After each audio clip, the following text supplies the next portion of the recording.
nkuko wabivugaga Samira abantu badukurikiye kwa gatandatu baravuga ati bizagorana cyane kuri Man City kwikura imbere ya Crystal Palace bakinaga finale ya FA Cup mbega ibyishimo by'abafana batazi igikombe ukuntu bimera mbega harimo inkuru itangaje Man City harimo inkuru itangaje abana babiri bari bafite umubyeyi wabo witabye Imana muri 2020 baje kuri bakuramo ikipe ya Liverpool muri Cup 2011 yabazanye ari abana batoye hanyuma bavamo bayikuramo ariko ntibaza gutwara igikombe kuko Crystal Palace mu myaka 20 maze nibwo itwaye igikombe cyitwa ko gikomeye. Hanyuma yaje kwitaba Imana ariko abo bana baje kureba finali Wembley ejo bundi. Nayo mubwira Mbappe mvuga nti se Manchester City nuko yakineye muri quartier ya Crystal Palace Wembley abafana benshi ba Crystal Palace kuruta ba Man City. Bazanye bana iriho ya kaga foto kabari batoya n'umubyeyi wabo usibye ko we atagihari. Bavuga ati byibura nubwo yitabye Imana ariko turahari kugira ngo turebe ibirori bya Crystal Palace twari igikombe nkuko yabyifuza. Crystal Palace ifite umutozo utangaje. Oliver Glasner igikombe kimwe yagiraga yari Europa League haye Frankfurt muri 2022. No mutoza waje muri 2023 apari ko arakinye muri Autriche mu makipe na yatazwi imyaka myinshi agatoza amakipe yo mu Budage akajya mu ikipe ya Frankfurt akaye igikombe akaza muri Crystal Palace yari ikomeye ariko ari ekipe iraho ngaho kuko bayiruka kuri finali ya Alan Pardew murabibuka batsinda Man United ya Van Gaal ibitego byo minota y'inyongera cya Lingard 2-1 mu Bwongereza. Alan Pardew, Tony Pulis Tony Pulis ne wabwiye Serge Gnabry gafite ibizigira yagakwiriye kujya kwikora nk'amabuye. Serge Gnabry yaro Arsenal bamutiza muri West Brom hica Albion namure wabwiye ati wowe ntabwo ijya umupira muhura. Serge Gnabry aza gukina Ubudage anatwara za Champions League muri Bayern. Hanyuma iyo Crystal Palace abaga nawe Yohani Kabay barayibuka yego naba Wilfried Zaha yari iraho ngaho nyine kutyo. Hanyuma iyi Crystal Palace ayizamu yasaza ari ekipe iraho ngaho Vieira yamaze kugenda yaciyemo n'abatoza batandukanye nabonye na Harry Redknapp yaje nk'umuntu wabayemo n'abandi batoza batandukanye. Ubushize batakaje abakinnyi bakomeye batakaje Joachim Andersen mu defenseur mwiza wagiye muri Fulham batakaje Michel Olise umwe mu bakinnyi b'ingenzi bayo za Chelsea ziza gutirwa ba Trevoh Chalobah n'abandi batandukanye ijya ku isoko yongeramo ba Edward Nketiah ijya kugura Daichi Kamada babanye mu gihugu cy'Ubudage irangije igumana Maguire kuko Maguire numwe mu defenseur amakipe menshi yashakaga mbere yuko ino sezitangira Crystal Palace Newcastle yaramushakaga za Chelsea zimushaka nandi baramugumana. Ikintu yubatse mu mikino y'ikipe ya Crystal Palace ne ekipe bizi neza ko itazi gwerekanya imipira migufi ariko bakaba bafite umumenereje witwa Eberechi Eze n'uyu Daichi Kamada nk'umu box mwiza uza kwambura imipira akaba azagomba kuyitanga bakajya no mu pivot witwa Jean-Philippe Mateta uzi gukinisha umutwe n'amaguru icyarimwe nko ku gitego batsinze ikipe ya Man City umupira ukozeho kabiri wavuye muri defense usanga Daichi Kamada utanga kwa Philippe Mateta atanga passe give and go kwa kundi atanga umupira agahita agenda baritaho umusubiza utanga ku munyakolombia witwa Daniel Munoz ahinduramo santere abakinnyi ba Man City nayo twagaruka ko yari yapanze nabi nta mukasire yari ifite ko yakinnye hagati mu kibuga nkuko yigeze gukina kuri finale ya Champions League nta muntu w'umukasire ufite typique ko harimo Kevin De Bruyne na Bernardo Silva. Hanyuma batanga santere Eberechi arawushota ahita atsinda igitego cya gatanu yikurikiranya imikino 5 heruka yose yatsinze igitego. Crystal Palace nk'ikipe yari yarekeye Man City umupira kandi Man City nayo urebye Haaland ukuntu akina n'umwataka gutsindira ibitego byinshi ariko si umwataka burya wateza ibibazo aba defense navuga ko imenyereye kuko Maguire yabaye muri Academy ya Chelsea ajya muri Crystal Palace navuga ko ari umwe mu defenseur bamaze kugira experience yo ku rwego rwo hejuru kuko no muri equipe nationale y'Ubwongereza asigaye abanza mu kibuga kumushyiraho undi mukinnyi wari wese wamushyiraho bakinana Chris Richard kongeraho ba Chris Richard kongeraho Lacroix Maxence Lacroix no mu defenseur wabo Daniel Munoz bafite na wing back zitebwo kongeraho ko ari equipe ifite abakinnyi b'imbere biteguye kwiruka iminota 90. Ismail Sarr ariruka Ebereceze yakwirukanka, Jean-Philippe Mateti minota 60 myiza yaguha yakwirukanka, wamusimbuza Nketiah nawe akaba yiteguye kwirukanka. Ne equipe yakoze pressing aho bigomba, igakora n'aba counter attack yagiye abareyisi, hari naho batsinze igitego VAR gikuraho. Kongeraho ki y'ingenzi umunyezamu witwa Dean Henderson yakoze akazi muri weekend muri final, binatuma Pep Guardiola yanga kumusuza avuga ngo ni ubatsindishije. Yakuriyemo umupira kuri inyuma y'urubuga, VAR irabire bibona ko hari mu rubuga mo imbere, ntibamuha ikarita y'umutuku. Pep Guardiola yatekereza ko bamuha umutuku, akuramo imipira myinshi, akuramo penalty ya Man City ndetse ngo anarya n'igihe. Ariko Dean Henderson yavuze ati se ko babongera iminota 10 kugihe nariye ko nundi bakibasubije kuki yandakare akanga kunsuhuza. Mu buryo buri ga tactique Pep niho yatsindiwe cyane match, bakina match ya championnat Palace mubanje 2, ejo bundi muri retour Man City agarukira bigombora imutsinda 5-2. Match irangiye icyo gihe umutoza Glasner yabwiye Guardiola ngo niwongera gukina ibintu bisa n'ibyo wakinnye ntabwo uzantsina. Nabisomye ntabwo uzantsina. Yabimubwiraga kuko icyo gihe Pep Guardiola yarabizi ko mu buryo Palace kina nyine ifite aba defenseur 3 n'aba wing back, nkuko yarabivuze Samir na Petit Frere René, yarabizi ko ikora icyo bita ama mid block, ifunga hagati cyane. None akaba bizi ko icongera ku kintu kijyanye n'ama attack rapide cyangwa ama counter attack, ko iyo irekipe baro hagati ifite abasore bihuta mu mande, abo baeze twavugaga uyu musore ya Ismail Assar, twese tuzi ko ari abasore barenga cyane kuri pace na madrible. Noneho akaba bizi ko Guardiola muri iyi minsi ishize yarafite ikintu cyo ku ikipe muri defense siri tu mu mande iri vulnerable cyane, ikorerwaho udutendo nyine abantu donc barayuga barayikoraho ibyo bashaka byose. Yari yabikoza abona ibitego 2 nyine ibyo bibanza, ariko Guardiola yiga ikintu gikomeye ari nacyo yashakaga kuzana muri uyu mukino, cyo kuba agomba kutayiha noneho chance yo kubona umupira cyane, kuko demo bayibona cyane, demo baranse yo mipira mu mpande. None ugasanga City kuko ibakennye high line defense ni philosophy ni imyemerere ya Pep tahindura, agomba kukudomina, agomba kuza mu kibuga cyawe, iyo territorial dominance ko kuntu agusanga mu kibuga cyawe agashyiramo abakinnyi benshi, ni hame ni kintu atahindura. Noneho baprofita nyine izo faye cyangwa se utwo twenge dusigara inyuma, iyo espace isigara inyuma bakayiransamo imipira bakajya kumutsinda. Ikintu rero Pep yapritse kurana ama equipe akora ama block bana ama block median, ni ikintu cyo gukonserva baro cyane. Conservation di baro ni kugumana umupira. Kugumana umupira bisaba abakinnyi beza bazi gukina umupira, iki twita guhererekanya. Abo rero aravuga ngo ningira conservation nziza ya balo biramfasha none muri utilisation yayo mu buryo offensif bitangoye, kuko ningira abakinnyi bano twita bakaseri bakoresha ingufu ushobora kurekipera, ariko nawe akaba afite like chances zo kuwutakaza, nubundi nzajya ntakaza imipira myinshi nubwo nayirekipeye abanyatake. Ibyiza reka nyine nta mukaseri.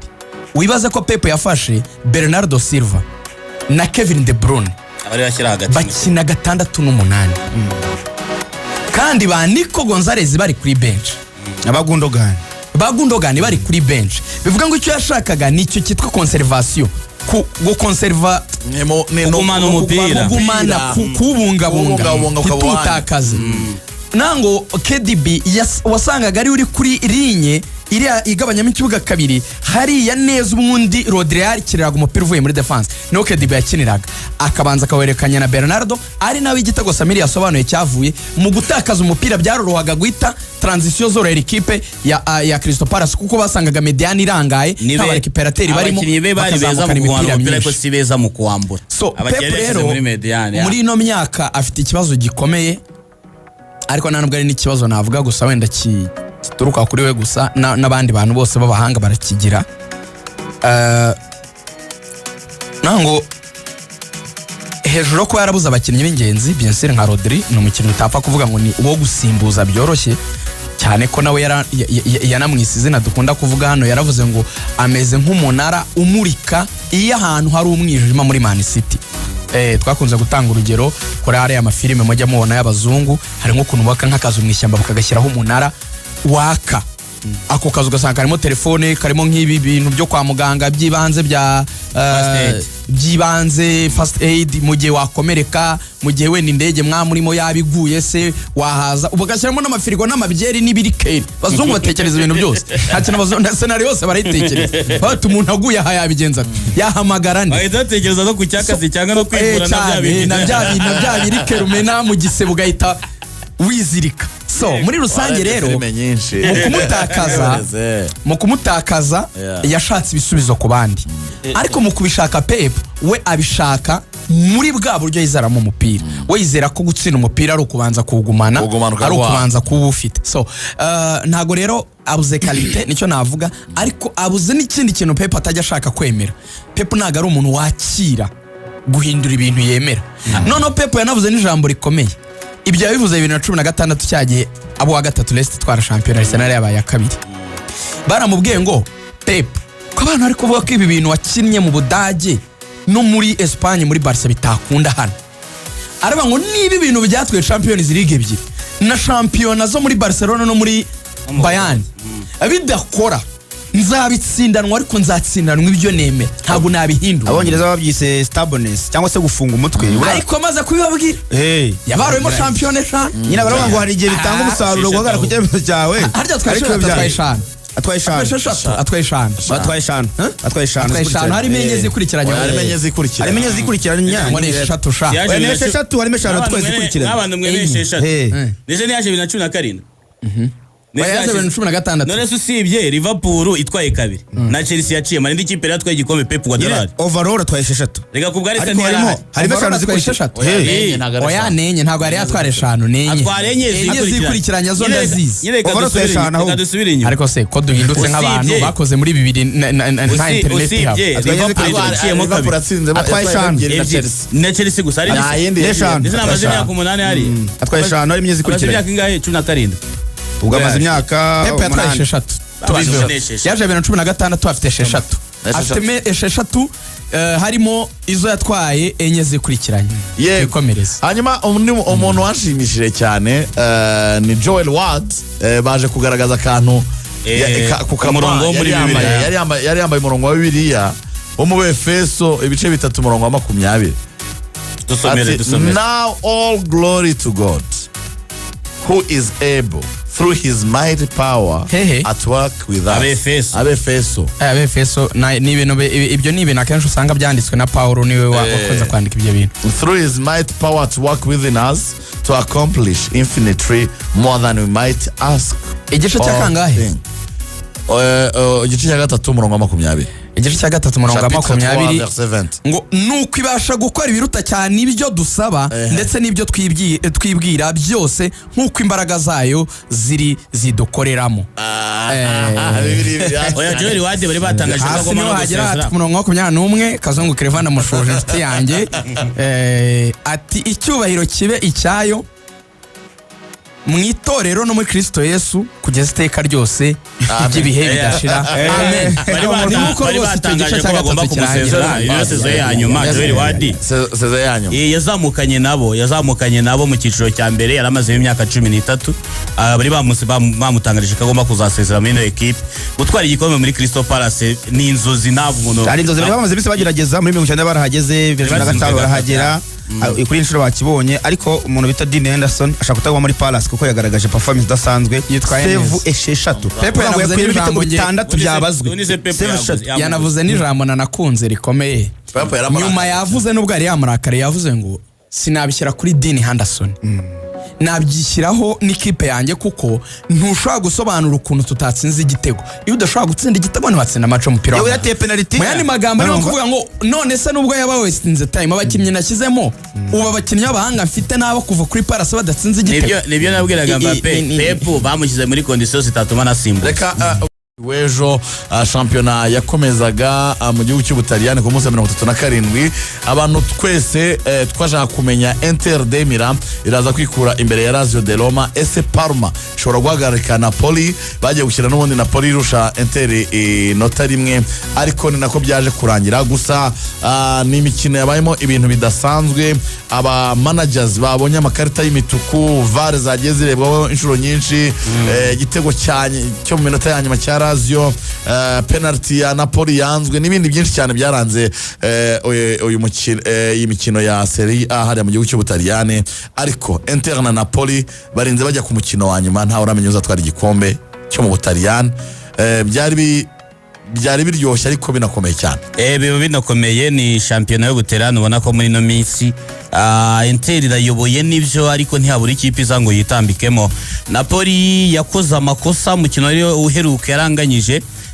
Inter Demir iratsinda, amanota ava kuri 3 asubira ku manota inota rimwe, kuko mbere ya Inter nayo yari yatsinzwe n'ikipe ya Bologna, bituma amanota banganyaga amanota buri mikino 5, bavuga ati ni mu itsinda yose bazabaha match de barrage, kuko mu Butaliyani ntabwo bareba ibitego muzigamye cyangwa ngo barebe imikino yabahuje, babaha match mukikinira hagati yanyu. Ni itegeko ryasubiyeho mu mwaka wa 2020, kuko yiyeze gukoreshwa no mu gihe cya 1964 ikipe ya Bologna igikombe cya shampiyona heruka itsinda ikipe ya Inter ibitego 2-0. Ni mugoroba abantu benshi bayibonaga bati ikipe ya Napoli taratsinze umukino heruka, igiye kwa Parma ne ekipe y'amateka, ne ekipe nayo navuga ngo ne ekipe izwi kandi n'ikibuga cyayo nacyo gisa nkaho kigorana. Akavuga ati se Parma ari ikintu yafasha cyane ko nayo itarizera neza kuguma mu cyiciro cya mbere, kuko iri ku mwanya wa 16. Ati se hari ikintu yakora kuri uyu mugoroba, birangira banganyije muri uko kunganya, kuko ni imikino yose yatangiye ku isa 2:45.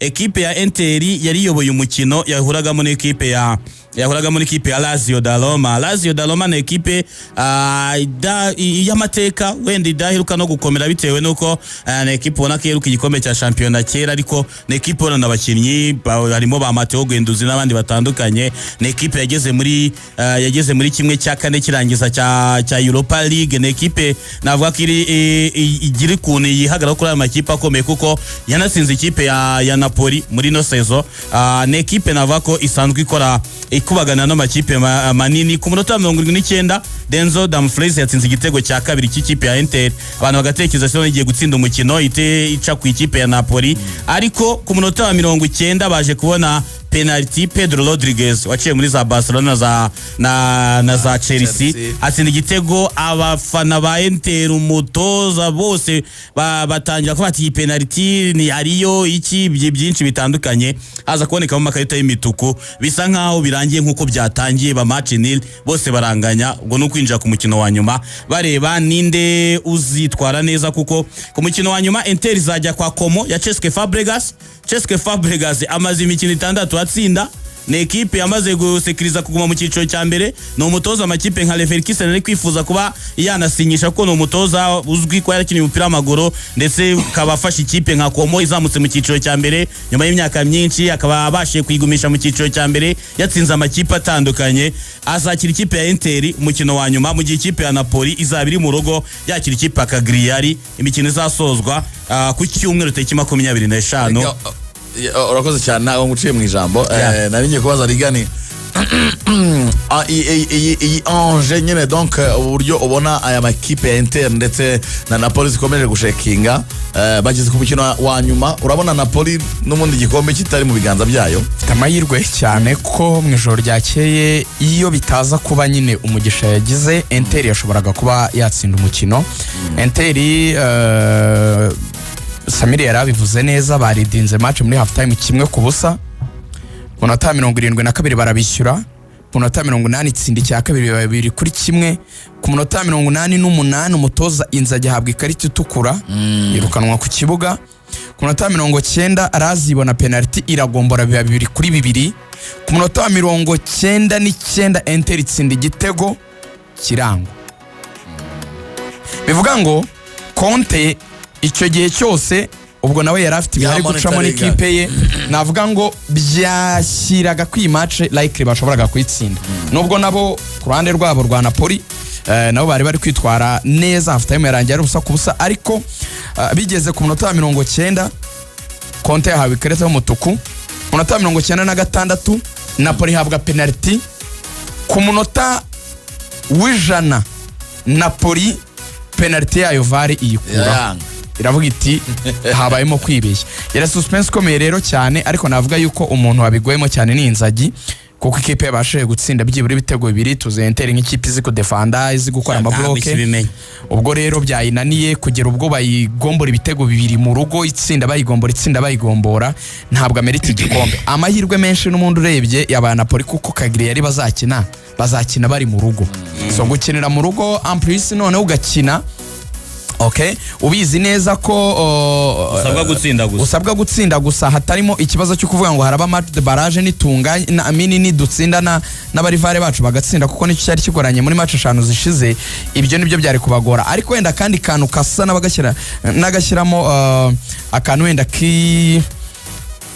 k'ingorane gato nuko ubu ngubu nanone nta kivuga yuko iyi kipe itabagora, kuko hari ikintu abantu bajya ngo ikipe ngo nta kiharanira, iyo ni mbi cyane ahubwo.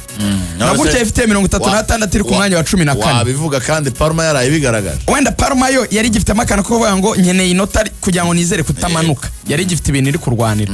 Ariko nk'iya 14 ntimanuka ntizamuka, nta kintu bitwaye byava muri rezida, iriturije ikintu umupira wayo ewana ishaka kuza ni kandi ikipe irimo bakibera experimente bayerimina nimwo bakina bayerimina nimwo bari nagakipe nk'ubu navuga ko wenda nk'ubushize iyi match bayikina gatsinze Venezia 3-0.